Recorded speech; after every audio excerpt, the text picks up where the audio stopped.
wassalatu wassalamu ala Rasulillah sallallahu alaihi wasallam. Ang lahat ng papuri ay naukol sa Allah at naway tamok ng Allah ang kanyang biyaya sa ating mahal na Propeta Muhammad sallallahu alaihi wasallam. Ukol sa tinatawag natin na Syria, mga kapatid sa pananampalataya sa Islam, ito ay lugar ng baraka.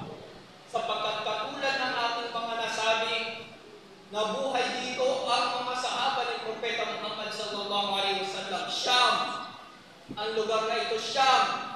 At maraming mga iskolar, kahit na sa panahon natin, ang nag-aaral sa Syria, ang nag-aaral sa Jordan, ang nag-aaral sa mga lugar ng mga Arabo.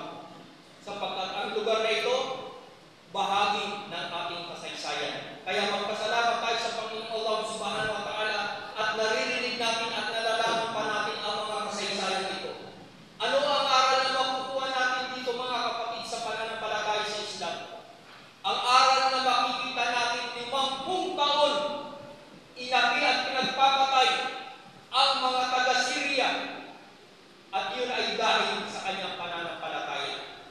At lahat ng lugar po, Syria, Gaza, Palestine, Yaman, Lebanon, at iba pang mga lugar, meron pong mga digmaan dito, meron mga pagsubok ang Panginoong Allah subhanahu wa ta'ala. At dapat na alamin ninyo rin, mga kapatid, sa pananampalataya sa Islam, hindi lamang sila may pagsubok sapagkat